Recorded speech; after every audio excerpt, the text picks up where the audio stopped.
Motherboard. Motherboard ini bisa diibaratkan seperti tulang punggung atau papan pusat dari semua komponen. Bentuknya lebar dan pipih, penuh dengan jalur-jalur kecil dan slot tempat berbagai komponen dipasang. Semua yang ada di komputer, prosesor, RAM, penyimpanan, VGA, semuanya menempel ke motherboard.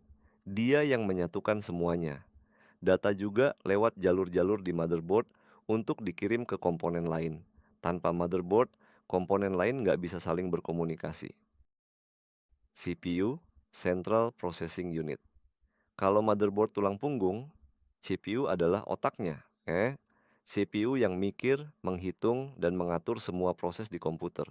Misalnya kita buka browser, ketik dokumen, atau nonton video, semua instruksi itu diatur dan dijalankan oleh CPU. Semakin cepat dan banyak inti, core, yang dimiliki CPU, semakin cepat pula prosesnya. CPU juga punya pendingin sendiri karena dia cepat panas saat bekerja keras. RAM, Random Access Memory. Setelah CPU ada RAM, yang bisa dibilang adalah ruang kerja sementara komputer.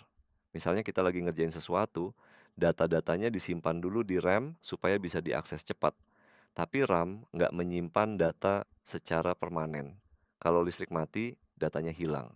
RAM sangat penting untuk multitasking. Semakin besar RAM-nya, semakin banyak tugas yang bisa dijalankan komputer dalam waktu bersamaan tanpa melambat. Storage, HDD, dan SSD.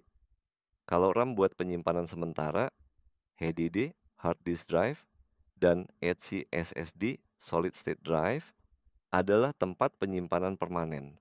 Semua file, aplikasi, dan sistem operasi disimpan di sini. HDD punya kapasitas besar dan lebih murah, tapi lebih lambat. SSD lebih cepat, lebih tahan guncangan, tapi harganya lebih mahal. Sekarang, kebanyakan orang pakai SSD biar komputer lebih responsif. Power Supply Unit, PSU. Komponen ini kadang dilupakan, tapi PSU sangat vital. Dia yang mengatur dan membagikan daya listrik ke semua komponen. Kalau listriknya nggak stabil atau tidak cukup, komputer bisa sering restart sendiri atau bahkan rusak. PSU yang bagus akan melindungi komputer dari gangguan listrik, seperti lonjakan arus.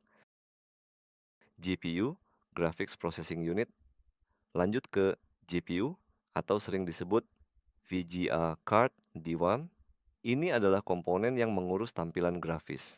Kalau kamu suka main game, edit video, atau desain 3D, GPU sangat penting. Tanpa GPU yang kuat, gambar bisa patah-patah atau komputer bisa nengelak. Ada dua jenis. GPU terintegrasi yang sudah menyatu di CPU dan GPU diskrit terpisah biasanya lebih kuat. Sistem pendingin, gitu ya. Karena semua komponen ini menghasilkan panas, komputer butuh sistem pendingin, gitu ya. Bentuknya bisa berupa kipas biasa atau sistem cairan, liquid cooling. Kalau tidak didinginkan dengan baik, suhu yang terlalu tinggi bisa merusak komponen dan bikin komputer cepat rusak. Sirkulasi udara juga penting, jadi penempatan kipas dan bentuk casing ikut memengaruhi. Casing, chassis. Terakhir ada casing, ini adalah rumah dari semua komponen. Selain jadi pelindung fisik dari debu dan benturan, casing juga memengaruhi aliran udara. Casing yang baik punya ruang cukup, ventilasi bagus, dan mudah dibuka tutup untuk perawatan.